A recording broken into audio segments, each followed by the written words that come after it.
डोगा उन्मूलन series part 01। Doga निर्मूलक। Mumbai में कहीं पर रात में 2 बजे एक ट्रक से सामान उतारा जा रहा था। उनमें से एक बोलता है, जल्दी जल्दी हाथ चलाओ कमीनो, आज रात डिलीवरी समय पर नहीं हुई तो कस्टमर जान खा जाएंगे। तभी पीछे से कोई बोलता है, कस्टमर को नाराज करना अच्छी बात नहीं है। इस पर वो चौंक कर बोलता है, कौन हो तुम और अंदर कैसे आए? अनजान आदमी बोलता है, नया कस्टमर हूँ, माल का सैंपल लेने आया हूँ। वो आदमी बॉक्स में से एक पुड़िया निकाल कर चेक करते हुए बोलता है, माल तो A1 क्वालिटी का है, प्योर गोल्ड। इस पर गन निकाल कर बोलता है, तू कस्टमर नहीं लग रहा, पलट वरना तेरी खोपड़ी उड़ा दूंगा। इस वो हैट वाला आदमी बोलता है, सही कहा, मैं कस्टमर नहीं हूँ, मैं सप्लायर हूँ और मैं सप्लाई करता हूँ मौत।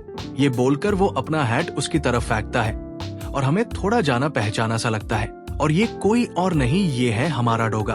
और अपनी बात पूरी करता है, मैं सप्लाई करता हूँ तुम जैसे मौत के सौदागरों को मौत। उनमें से एक बोलता है, तुमने सही कहा, हम मौत के सौदागर हैं। और तुमने कैसे सोच लिया कि तुम्हें हमसे मौत नहीं मिलेगी? पकड़ लो, इसे आ तो गया है पर बचकर नहीं जाएगा। डोगा बोलता है, डोगा बचकर नहीं जाता, मार कर जाता है। बेशक तुम मौत के सौदागर हो, लेकिन डोगा की जान का सौदा करने की क्वालिफिकेशन तुम में से किसी के पास नहीं है। और इस क्वालिफिकेशन को सर्टिफाई करने वाला शख्स दुनिया में सिर्फ एक है, डोगा। खुद डोगा और कई लोगों को गोली मरने के बाद बाकियों से बोलता है, तुम में से जो भी मौत से पहले चिता नहीं देखना चाहता है, यहाँ से भाग ले। सब भागते हैं। डोगा पेट्रोल फैलाकर उसमें आग लगा देता है। सारे गुंडे भागकर बाहर आते हैं तो कुत्तों ने उन्हें रोक रखा था। डोगा बोलता है, पुलिस के आने तक अगर कोई भागा तो ये कुत्ते तुम्हें कटी फटी लाशों में बदल देंगे। और डोगा उस फैक्ट्री को उड़ा देता है। कुछ घंटों बाद मुंबई। डोगा डोगा डोगा ये बोलकर पांडे चिल्लाकर बोलता है, आखिर कब तक डोगा इसी तरह हमारा नुकसान करता रहेगा और हम चुपचाप नुकसान उठाते रहेंगे। डोगा ने हमारे एक और माल गोदाम को राख के ढेर में बदल दिया। पिछले 10 दिनों में डोगा ने हमारा जितना नुकसान किया है उसे रिकवर करते करते महीनों गुजर जाएंगे, शायद सालों। पांडे आगे बोलता है, और जब तक हम रिकवर करेंगे तब तक वो हमारा दोगुना नुकसान और कर चुका होगा। क्या इतने बड़े अंडरवर्ल्ड में कोई नहीं है जो डोगा को मौत दे सके, जो हमें उस शैतान के अवतार से मुक्ति दिला सके? शांत हो जाओ पांडे, ये यूसुफ साहब ने बोला था, जो टीम के हेड होते हैं। यूसुफ आगे बोलते हैं, तुम्हारे इस तरह से चीखने चिल्लाने से तुम्हारे नुकसान की भरपाई नहीं होने वाली और डोगा से मुक्ति तो शर्तियाँ नहीं मिलने वाली है। वैसे क्या तुम यहाँ मौजूद हमारे दोस्तों को बताना चाहोगे कि उस गोदाम में कौन सा माल था जिसके नुकसान ने तुम्हें इतना परेशान कर दिया? पांडे घबराते हुए, वो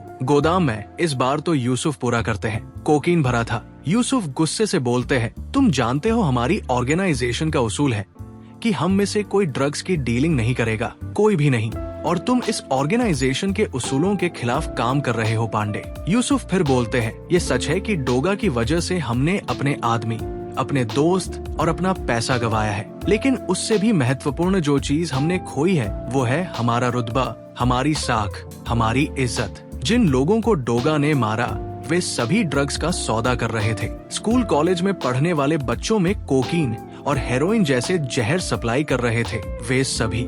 यूसुफ बोलते रहते हैं, तुम्हें लगता है कि मैं तुम्हें ड्रग सप्लाई करने की इजाजत देकर तुम्हें हमारी साख को और गिराने दूंगा? मैं जानता हूँ यहाँ मौजूद आप में से कई लोग नशे की सौदेबाजी कर रहे हैं, सीमा पार से मौत के सामान लाने के लिए हमारे दुश्मन मुल्कों की मदद कर रहे हैं, लेकिन ये हमारे काम करने का तरीका नहीं है। पिछले कुछ सालों में इस शहर ने काफी कुछ खोया है, कई निर्दोषों को अपनी जान से हाथ धोना पड़ा, लेकिन अब और नहीं। तब एक बोलता है, तो यूसुफ साहब, आप सालों से इस ऑर्गेनाइजेशन के लीडर हैं, आप ही बताइए, क्या हम अपना कारोबार बंद कर दें? यूसुफ साहब बोलते हैं, नहीं, मैं ये नहीं कह रहा कि आप अपना कारोबार पीछे छोड़ दें, लेकिन ऐसे कई रास्ते हैं जिसमें पैसा लगाकर हम उसे बढ़ा सकते हैं, ऐसा कुछ जो गैर कानूनी ना हो। पांडे बोलता है, यहाँ होने वाला कौन सा काम गैर कानूनी नहीं है? वो बिल्ली और दूध का उदाहरण देकर समझाता है कि ड्रग्स की सौदेबाजी से आसानी से पैसा मिलता है। यूसुफ बोलते हैं, इंसान जब मरता है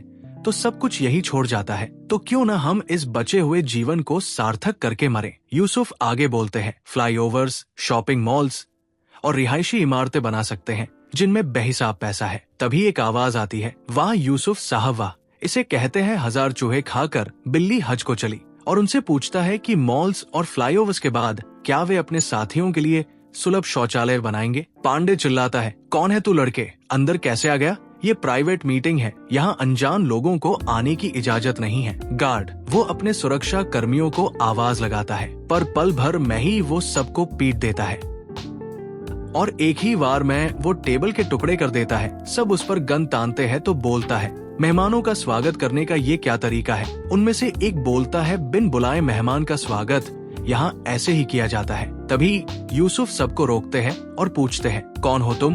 वो बोलता है, मैं कौन हूँ मैं ये बताने नहीं आया हूँ। एक पूछता है, फिर किस लिए आए हो? वो बोलता है, मुझे ऊंची आवाज में बात करने वाले पसंद नहीं, वैसे भी तू इस ऑर्गेनाइजेशन का बॉस नहीं है। यूसुफ बोलते हैं, बैठ जाओ मोहन पांडे, कहने दो जो भी कहने आया है। यूसुफ साहब बातचीत करने का नाटक करते हुए कहते हैं, कहो नौजवान, ऐसी कौन सी बात है जिसने तुम्हें यहाँ इस तरह आने को मजबूर कर दिया? वो शांति से जवाब देता है कि आपकी समस्या ही मुझे यहाँ खींच लाई है और वो उसका समाधान कर सकता है। यूसुफ कहते हैं, बोलते जाओ, हम सभी सुन रहे हैं तुम्हें। वो गुस्से में चिल्लाता है, डोगा, मैं डोगा को मार सकता हूँ। उसकी ये बात सुनकर बाकी सभी अपराधी जोर जोर से हंसने लगते हैं। उसका मजाक उड़ाते हुए पांडे कहता है कि डोगा चिकन शॉप पर मिलने वाला मुर्गा नहीं है जिसकी गर्दन मरोड़ दी जाए। डोगा सामने आएगा तो ये अपनी पैंट गीली कर लेगा। पांडे का गला पकड़कर बोलता है, इसके बाद एक शब्द और तेरे गले से फूटा तो तेरे बच्चों को अनाथ बनाने का जिम्मेदार तू खुद होगा।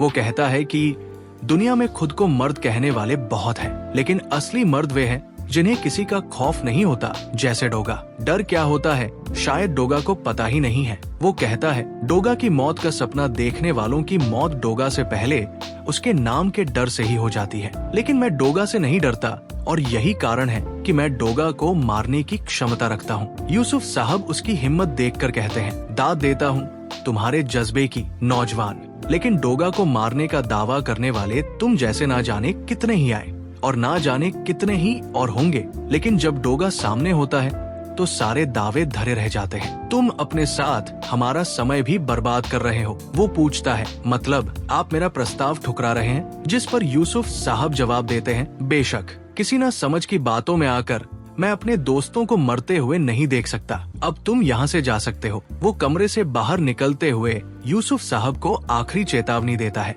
ठीक है यूसुफ साहब, अभी तो मैं जा रहा हूँ, लेकिन जल्द ही आप खुद चलकर मेरे पास आएंगे, पर पता नहीं तब मैं ये काम करने के मूड में रहूं न रहूं। जाते जाते वो उन पर तंज कसते हुए कहता है, वैसे आप लोग यहाँ इस तरह हाथ पर हाथ धरे मत बैठिए, बाहर आपके कुछ साथियों को इलाज की सख्त जरूरत है। देखिए उनमें से कोई जिंदा बचा भी है या नहीं, और हाँ, मेरा नाम याद रखना। वो खिड़की का कांच तोड़कर बाहर की तरफ छलांग लगा देता है और चिल्लाकर बोलता है, निर्मूलक। ऊंचाई से सीधे नीचे खड़ी एक कार की छत पर कूदता है। वो सुरक्षित रूप से कार पर लैंड कर जाता है। यूसुफ साहब खिड़की से नीचे पार्किंग की तरफ देखते हैं। यूसुफ साहब सोच में डूबे हुए नजर आ रहे हैं। जैसे ही निर्मूलक गली से बाहर निकलता है, एक नीले रंग की सेडान कार अचानक तेज गति से आकर उसके ठीक सामने रुकती है। कार के अचानक ब्रेक लगाने पर निर्मूलक चौंक जाता है। कार की खिड़की का शीशा नीचे होता है। निर्मूलक कार के अंदर बैठे व्यक्ति को देखकर हैरान होकर पूछता है, तुम? जिस पर कार के अंदर बैठा हुआ व्यक्ति जवाब देता है, मेरे पास तुम्हारे लिए एक प्रस्ताव है। कुछ घंटों बाद लायन जिम, मुंबई।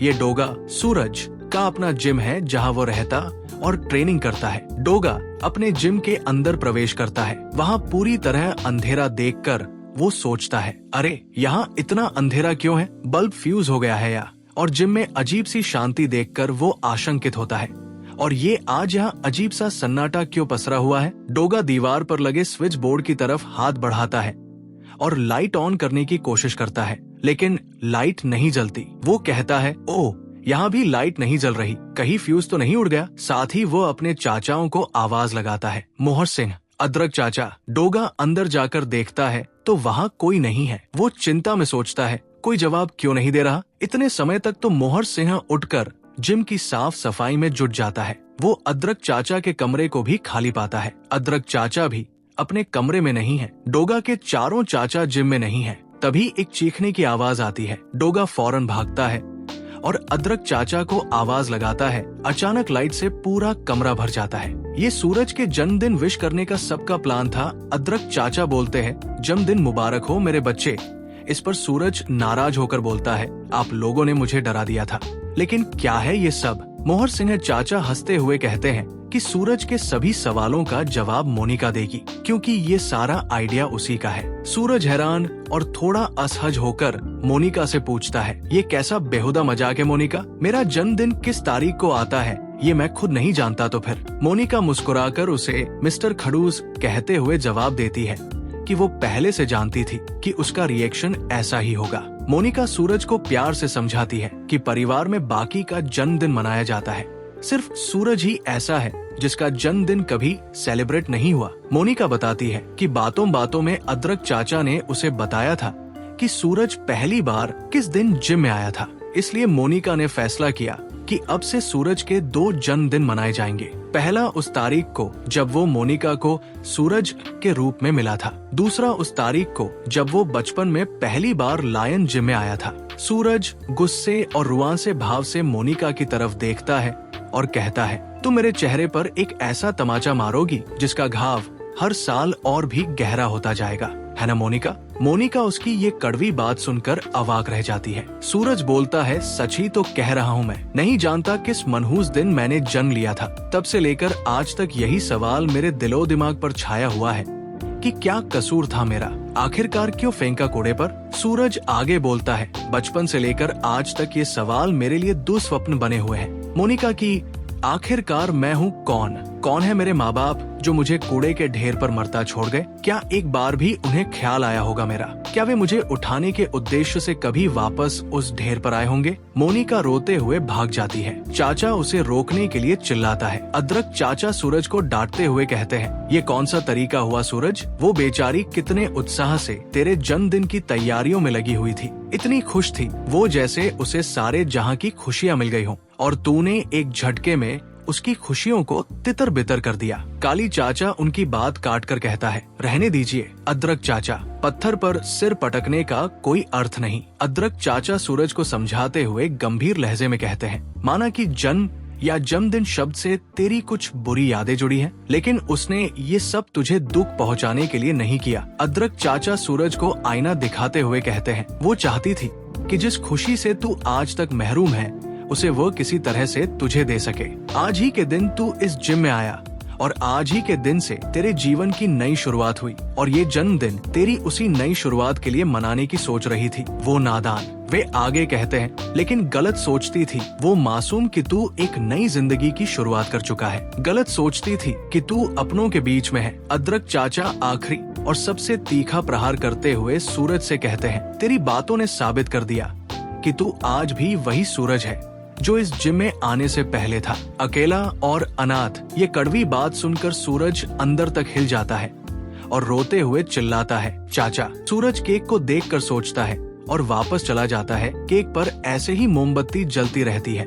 तभी किसी के हाथ आकर मोमबत्ती को उठाते हैं और बोलते हैं, कोई मतलब नहीं है सबका, कोई मतलब नहीं है इस सेलिब्रेशन का, इस सजावट का, इन गुब्बारों, इन मोमबत्तियों का। फिर हमें दिखती है लोमड़ी, वो केक पर मार कर केक ही बर्बाद कर देती है और बोलती है, जब तक सूरज के अस्तित्व पर डोगा हावी है किसी भी चीज का कोई मतलब नहीं है, और डोगा सूरज को अपने अस्तित्व पर कभी हावी नहीं होने देगा, क्योंकि सूरज के अस्तित्व पर एक ग्रहण के रूप में व्याप्त हो चुका है डोगा बेकाबू। तो दोस्तों, ये कहानी थी डोगा निर्मूलक की। अगर आपको ये वीडियो पसंद आया तो इसे लाइक और शेयर करना न भूलें। ऐसी ही और जानकारी के लिए चैनल को सब्सक्राइब करें। मिलते हैं अगले वीडियो में, तब तक के लिए नमस्कार।